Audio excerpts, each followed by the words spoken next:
बस ठीक।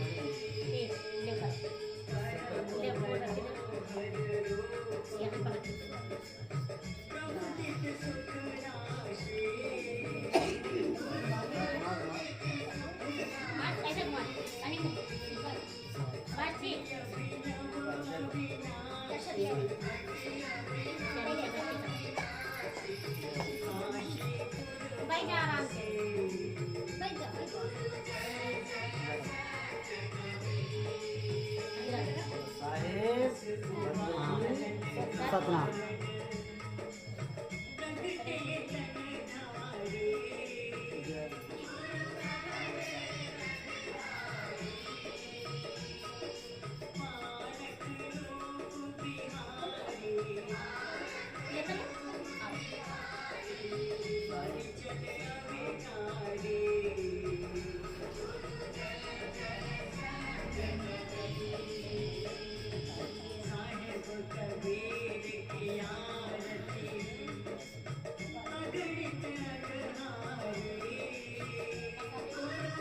दीदी करा दे, दीदी करेंगे, दीदी करिए।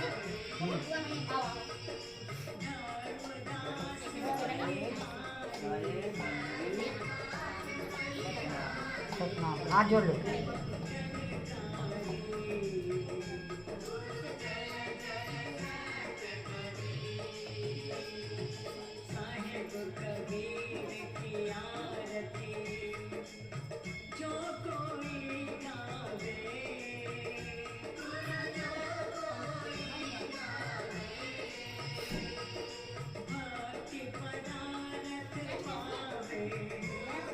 बंदगी साहेब बंदगी सतना। तो परमात्मा की दया से कभी किसी को सत्संग मिलता है, क्योंकि बिना मालिक की दया के सत्संग कभी नहीं मिलता है। अगर परमात्मा की दया हो तब जाके किसी जीव को सत्संग मिलता है, और सत्संग में उसे ये समझ में आता है कि मैं इंसानी जन्म में अगर आया हूँ तो क्यों आया हूँ। मुझे परमात्मा ने गधा कुत्ता बिल्ला क्यों नहीं बनाया, मुझे इंसान क्यों बनाया। बाकी बकरी देख लो, गाय देख लो, भैंस देख लो, इनसे क्या दुश्मनी थी जो इनको जानवर बना दिया और हमें इंसान बना दिया। असल में हमें परमात्मा ने एक मौका दिया था कि चलो इस बार तुम्हें इंसान बनाते हैं और तुम इंसान बन के क्या करोगे, मुक्ति की खोज करोगे, मुक्त होने के लिए कुछ ना कुछ करोगे। लेकिन हम कुछ भी ना कर पा रहे। हम क्या कर रहे हैं, खा रहे हैं, पी रहे हैं, सो रहे हैं, मजे कर रहे हैं। हमें लग रहा है इंसानी जन्म तो हमें मजे करने के लिए मिला है। बढ़िया बढ़िया कपड़े पहनने को मिल गए, बढ़िया बढ़िया डिशें खाने को मिल गई, बढ़िया बढ़िया नौकरी मिल गई, पैसे मिल गए, घूमने फिरने के लिए गाड़ियाँ मिल गई। इसी में सीमित हो गए कि हमें भगवान ने यही मजे करने के लिए बनाया है। इसलिए हम अगर भगवान से कुछ मांगते भी हैं तो क्या मांगते हैं, यही सुख मांगते हैं। मेरे घर में सुख बना रहे, अच्छी नौकरी मिल जाए, मेरे बच्चों को घर में पैसे की कमी ना रहे, सुख शांति बनी रहे, गाड़ियाँ आ जाएं, दुकान चल पड़े, मकान बन जाए, खेती बाड़ी बढ़िया हो जाए, फसल अच्छी हो जाए, यही सब मांगते हैं हम लोग। कभी हम ये नहीं मांगते कि ये परमात्मा जिस कारण हमें ये इंसानी चूल्हा मिला है ये हमारा सफल हो जाए, हमें मुक्ति मिल जाए, हमें कोई ऐसा गुरु मिल जाए जो हमें ये भेद बता दे कि हमारी मुक्ति होगी कैसे। क्योंकि बहुत से लोग क्या समझते हैं कि लोगों का अच्छा करो, किसी का बुरा मत करो, सच बोलो, पुण्य करो, इससे हमारी मुक्ति हो जाती है। इससे कभी मुक्ति होने वाली नहीं है। ये पाप और पुण्य तो दो प्रकार के बीज हैं, जैसे आम का और बबूल का। अब बबूल का बीज बोओगे तो बबूल पाओगे, आम का बीज बोओगे तो आम पाओगे, लेकिन रहोगे बंधन में ही। क्योंकि पाप पुण्य ये दोनों बेड़ी, एक लोहे एक कंचन केरी। पाप करोगे तो लोहे की बेड़ियां मिलेंगी, जेलों में जाना पड़ेगा, और अगर पुण्य करोगे तो सोने की बेड़ियां मिलेंगी, यानी कि राजा महाराजा बन के सोने की चैन बढ़िया बढ़िया पहन के घूमोगे, लेकिन मुक्ति नहीं मिलेगी। मुक्ति कब मिलती है? मुक्ति तब मिलती है जब आपको किसी साधु संत का, जो सच्चे नाम का प्रचार करते हैं, उसका कोई साथ मिल जाए। नानक साहब कहते हैं कि धन्य है वो भाग, उस जीव के धन्य भाग हैं जिनको संत सदगुरु मिल जाते हैं और वो नाम को पहचान पाते हैं कि नाम असल में है क्या। क्योंकि सत नाम और असत नाम इन दोनों नामों का झगड़ा है। इस दुनिया में हर बंदा सोचता है कि मैं तो नाम जप रहा हूँ, मैं तो भगवान को याद कर रहा हूँ, भगवान की आरतियाँ गा रहा हूँ, सुबह उठ के घंटियाँ बजा रहा हूँ, दिए जला रहा हूँ, मैं तो अपना काम पूरा कर रहा हूँ ना, जिस काम के लिए मैं आया था। अब यही समझना है कि क्या तुम यहाँ पर घंटियाँ बजाने आए थे, दिया जलाने आए थे, क्या तुम यहाँ पे आरतियाँ गाने आए थे? बिल्कुल नहीं। क्योंकि ये जितने भी कर्म कांड हैं, जो कुछ भी है, ये सब तब बना जब इंसान को पढ़ना लिखना बोलना आ गया। पढ़ना लिखना आ गया, किताबें बन गई, आरतियां बन गई, तो गाने भी लग गए। जब तक अक्षरों की खोज नहीं हुई थी, जब तक कुछ भी नहीं था, ना का था, ना खा था, ना गा था। तो कबीर का गा नहीं था, राम का रा नहीं था, वाहिगुरु का वाह नहीं था, कोई अक्षर नहीं था, तब भी परमात्मा था। हमने उस परमात्मा को जानना है जो अक्षरों से भी परे था। लेकिन आज हम परमात्मा को अक्षरों में बांध के बैठ गए हैं कि अगर परमात्मा को पाना है तो कोई नाम जपना पड़ेगा। इसलिए साहिब ने बोला कि ना मैं जप में, ना मैं तप में, ना एकांत निवास में, मोह को कहाँ ढूंढे रे बंदे, मैं तो तेरे पास में। मैं बिल्कुल तुम्हारे पास में हूँ, तुम्हें घर से एक कदम बाहर जाने की जरूरत नहीं पड़ेगी, यहाँ तक कि गद्दे से भी नीचे नहीं उतरना पड़ेगा, बेड से भी नीचे नहीं उतरना पड़ेगा। जहाँ बैठे हो परमात्मा वहीं मिलेगा तुम्हें। बस तुम एक वेदी गुरु को धारण करो और उससे ज्ञान को समझो कि मेरा परमात्मा कहाँ है। कहते नहीं प्राण में, नहीं पिंड में, और नहीं श्वासों की श्वास में, मोह को कहाँ ढूंढे रे बंदे, मैं तो तेरे पास में। नहीं प्राण में यानी जो श्वासों का जपा जाप कर रहे हैं, कहते हैं उससे भी नहीं मिलूंगा। श्वासों के साथ सोहंग कर रहे हैं, उससे भी नहीं मिलूंगा। नहीं प्राण में, नहीं पिंड में, पिंड यानी ये शरीर काया, इस काया के अंदर ढूंढ रहे तो इसमें भी नहीं मिलूंगा। नहीं श्वासों की श्वास में, ना ही मैं श्वासों के अजपा जाप से मिलूंगा। मोह को कहाँ ढूंढे रे बंदे, मैं तो तेरे पास में। वो बिल्कुल हमारे पास है। जैसे मान के चलो हमने सिर पे चश्मा रख दिया, अपने गलती से भूल के सिर पे चश्मा रख लिया, पहले आंखों पे लगाया हुआ था, ऊपर रख लिया, कई लोग रख लेते हैं सिर पे। अब उसको रख के हम भूल गए, अब ढूंढ रहे हैं अलमारी में, कहीं वॉशरूम में, कहीं ड्राइंग रूम में कि कहाँ रह गया ये, कहीं गाड़ी में, कहीं कहीं ढूंढ रहे हैं, दुकानों पे जाके ढूंढ रहे हैं कहाँ कहाँ गया था मैं। अब वो है वस्तु सिर के ऊपर पड़ी है, चश्मा सिर के ऊपर पड़ा है, लेकिन तुम ढूंढ कहीं और रहे, अब तुम्हें नहीं दिखाई देगा ये। अब जो सामने वाला बंदा होगा, भेदी होगा, वो पूछेगा क्या ढूंढ रहे भाई? चश्मा ढूंढ रहा हूँ। अरे तेरे सिर के ऊपर है, तू कहाँ ढूंढ रहा है? तो हमारी खोज खत्म हो जाती है। खोजी होए तुरंत मिल जाऊं एक पल की तलाश में। एक पल में उसने बता दिया कि चश्मा सिर के ऊपर है। अब हमारी खोज खत्म। अब ना तो हम किसी कमरे में ढूंढेंगे, ना हम किसी अलमारी में, ना किसी मार्केट में जाके ढूंढेंगे। अब जहां पे भी हम खड़े हैं वो वस्तु मेरे पास है। मेरे सिर के ऊपर चश्मा है, मैं कहीं भी खड़ा हो जाऊं मेरे सिर के ऊपर चश्मा पड़ा ही रहेगा। मुझे एक कदम चलने की जरूरत नहीं है, वहीं बैठे बैठे पता लग गया, बात खत्म हो गई। तो इसी प्रकार भेदी गुरु क्या करता है, आपकी जो खोई हुई वस्तु है जिसको आप ढूंढ रहे हो, उसको लखा देता है। सोई गुरु पूरा कहाए, दो अक्षर का भेद बताए, एक छुड़ाए एक लखाए। ये एक अक्षर क्या है? जो 52 अक्षर जिससे नाम बनाए जाते हैं, राम, वाहे गुरु, ये सब अक्षर हैं। राम, रा और माँ आकर डंडा लगा दिया, राम हो गया। वाहे गुरु कहाँ से आया? उन 52 अक्षरों से आया। काखा गा वाली जो चार्ट होता है उसमें से आया। कबीर, कबीर कहाँ से आया? उसी चार्ट में से आया। दुनिया के जितने भी नाम हैं सब उसी 52 अक्षरों की चार्ट में से आए हैं, जिसको वर्णमाला कहते हैं। हम लोग बचपन में सीखते हैं, बच्चों को सिखाते हैं, का, खा, गा, गा, गा, चा, छा, जा। ये सारी खत्म कर दो अगर, तो सारे भगवानों के नाम, सारी जात पात के नाम, सारे धर्मों के नाम, सारे देशों के नाम, तुम्हारे नाम, हमारे गुरुओं के नाम, हमारे भगवानों के नाम, सब खत्म। यानी ये जितना भी तामझाम तुम्हें दिखाई दे रहा है, डॉक्टर, इंजीनियर, ये वो, दुनिया भर की किताबें बनी हुई हैं केवल 52 अक्षरों की वजह से। 52 अक्षर खत्म कर दो, एक आदमी जानवर के रूप में आ जाएगा। अब कुछ नहीं बोलने का, कुछ नहीं सुनने का, लेकिन फिर भी परमात्मा है। परमात्मा को इससे कोई फर्क नहीं पड़ता कि 52 अक्षर इस दुनिया में है या नहीं है। परमात्मा तब भी मिलेगा। जैसे पानी है, पानी को इससे फर्क नहीं पड़ता कि तुमने क्या नाम रखा है पानी का, पानी रखा है कि जल रखा है कि वाटर रखा है। पानी का इतना गुण है कि तुम्हारे मुंह में चला गया अगर वो, तो तुम्हारे गले को गीला कर देगा। चाहे उसको तुम पानी कह के पी लो, चाहे जल कह के पी लो, चाहे वाटर कह के पी लो, पानी को इससे फर्क नहीं पड़ता। परमात्मा को इससे फर्क पड़ता ही नहीं है कि तुम कौन सा नाम जप रहे हो, उसको इससे कोई फर्क नहीं पड़ता। वो तो ये कहता है कि नाम है जप में, नाम है तप में, तुम कोई नाम जपते रहो, मैं तुम्हें प्राप्त होने वाला नहीं हूं जब तक तुम मुझे खोजोगे नहीं। वस्तु कहीं ढूंढे कहीं कैसे लागे हाथ, गुप्त वस्तु तब मिले भेदी लीजिए साथ। भेदी लीना साथ में दीनी वस्तु लखाए, कोटि जन्म का पंथ था पल में पहुंचा जाए। तुम्हारी वस्तु यानी तुम्हारा परमात्मा तुमसे ही बिछड़ गया है, यानी तुमसे दूर हो गया है वो तुम्हारे पास में, लेकिन तुम्हें पता ही नहीं है। अब तुम ढूंढ रहे हो मंदिरों में जाके। मंदिरों में क्या है? मूर्तियां हैं। मूर्तियां किसने बनाई हैं? इंसान ने बनाई हैं।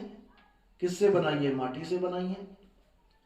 तो उन्हीं मिट्टी की मूर्तियों को तुम मंदिर में पूज रहे हो या मार्केट से लेके आ रहे हो 20-20 रुपए में, 50-50 रुपए में, खुद ही लेके आ रहे हो, खुद ही रख रहे हो, खुद ही साफ कर रहे हो, खुद ही सब कुछ कर रहे हो, खुद ही उसकी पूजा कर रहे हो। जबकि वो मूर्ति को अगर आप टेढ़ा कर दोगे, चाहे कबीर साहब की मूर्ति को टेढ़ा कर दोगे, वो आपको उठ के नहीं दिखा सकती।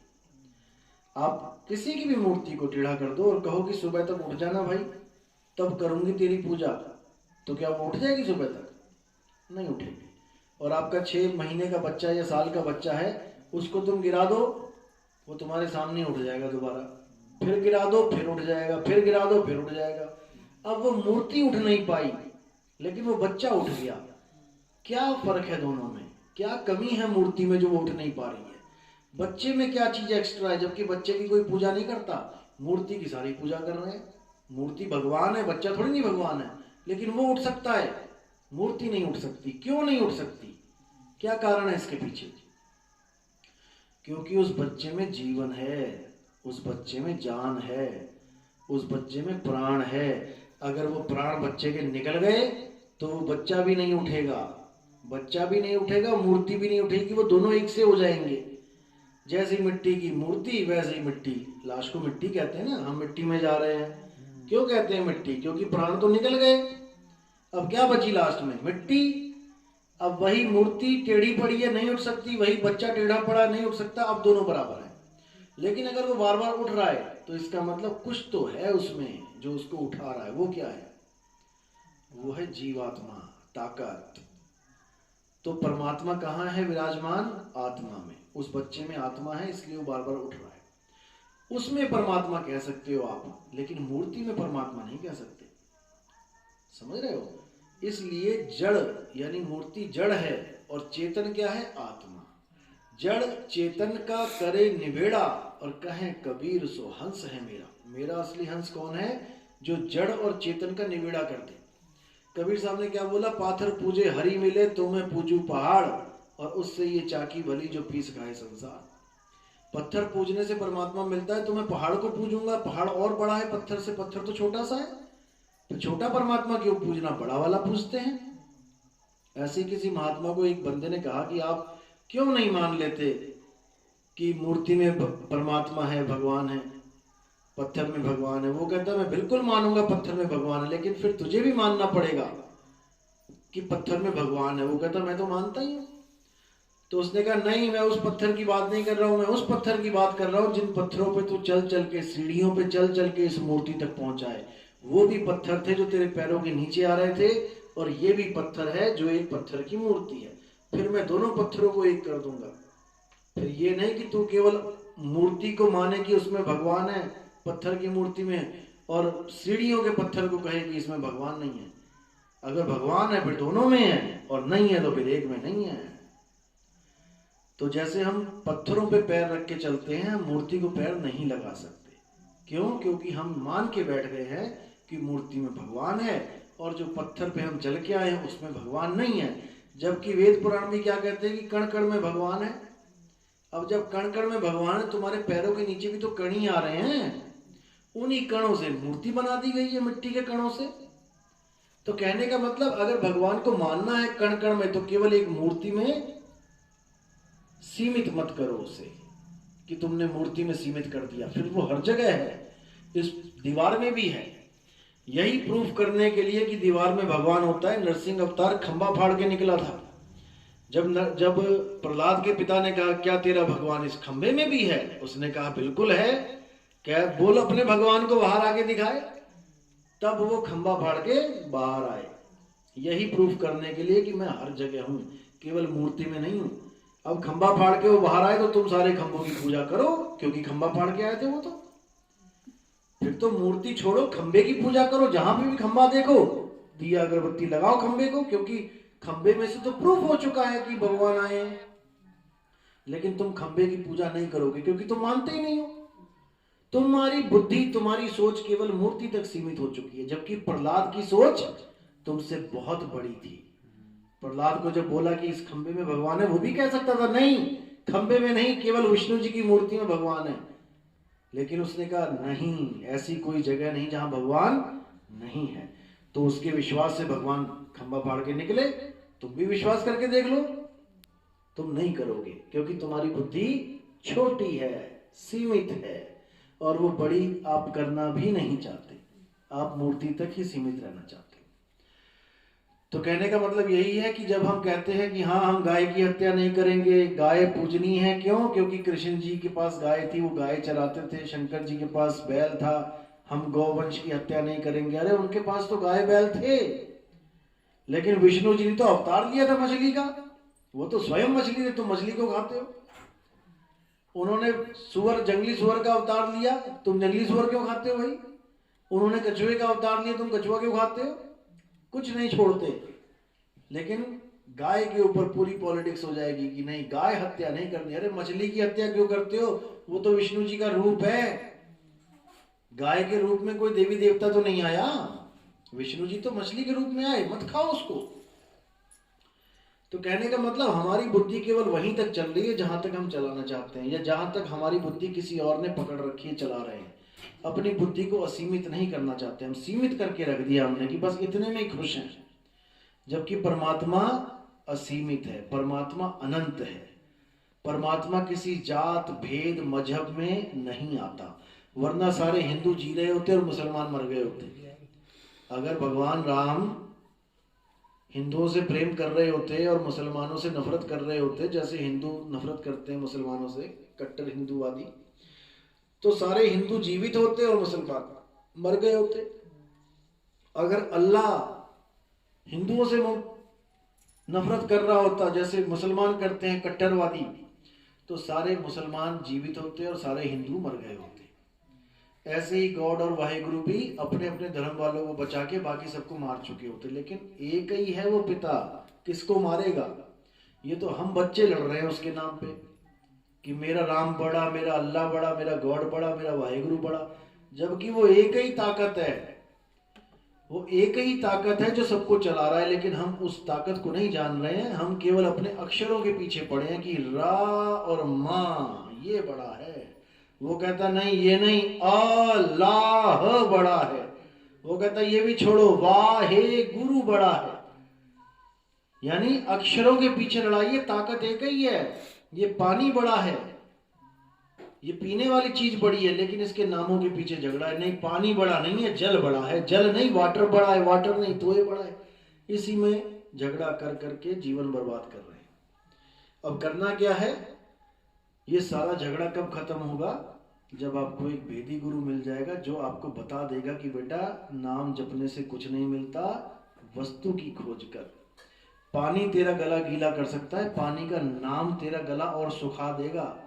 तुम्हें जब प्यास लगे तो जपने लग जाना, पानी पानी पानी पानी पानी पानी करते करते गला और सूख जाएगा, गीला नहीं होगा। गीला कब होगा? जब पानी पियोगे। इसी पानी को वस्तु बोला गया है कि वस्तु कहीं ढूंढे कहीं कैसे लागे हाथ, गुप्त वस्तु तब मिले भेदी लीजिए साथ। भेदी लीना साथ में दीनी वस्तु लखाए, कोटि जन्म का पंथ था पल में पहुंचा जाए। तो परमात्मा कहाँ पे है? तुम्हारी आत्मा में, खंबे में भी नहीं है। ये मत सोच लेना खंबे में परमात्मा है। खंबे में ईंटें हैं, बजरी है, सीमेंट है, अभी तोड़ के देख लेते हैं कौन है। तो परमात्मा कहाँ है? परमात्मा है तुम्हारी आत्मा में, और जहां परमात्मा रहता है उस जगह को कोई तोड़ नहीं सकता। इसीलिए गीता में बोला गया कि हे अर्जुन, आत्मा अजर अमर अविनाशी है, आत्मा को ना तो कोई शस्त्र काट सकता है, ना अग्नि जला सकती है, ना वायु सुखा सकती है, ना जल भिगो सकता है। आत्मा का ना तो कभी किसी काल में जन्म होता है, ना ही आत्मा कभी खत्म होती है। अगर कोई ये सोचता है कि आत्मा किसी को मारती है या आत्मा के द्वारा कोई मारा जाता है, तो वो दोनों ही अज्ञानी है। आत्मा का कोई अंत नहीं है, आत्मा अनंत है। आत्मा ही तीनों गुणों से ऊपर है। हमें तीन गुणों को त्याग के आत्मा का ज्ञान लेना चाहिए किसी भेदी सतगुरु के पास जाके, तब जाके हम आत्मज्ञानी होते हैं। कबीर साहब यही बोलते हैं, आत्मज्ञान बिना नर भटके, कभी मथुरा कभी काशी, जल में मीन प्यासी, मोहे देखत आवे हासी। तो बार बार भटकना नहीं है। इंसानी चोला बड़ी मुश्किल से मिलता है। इस एक चोले में हमने अपना काम पूरा करके ही जाना है। 184 में नहीं चले जाना कि इंसान चोला बर्बाद हुआ और चले गए कुत्ता बिल्ली बकरी बन के। कोई फायदा नहीं होगा इंसान चोले में आने का। तो वाणी को विराम देता हूँ कि समय कम है। बोलिए सतगुरु बंदी छोड़ कबीर साहिब की सदा ही जय हो। बाकी YouTube चैनल है हमारा कहत कबीर सुनो भाई साधो, उसमें आप सत्संग सुन सकते हैं अगर नेट चलाते हैं तो। नहीं तो आप, मैं मेमोरी कार्ड भेज दूंगा, आप नॉर्मल मोबाइल में भी सुन सकते हैं बिना इंटरनेट के। सदमा।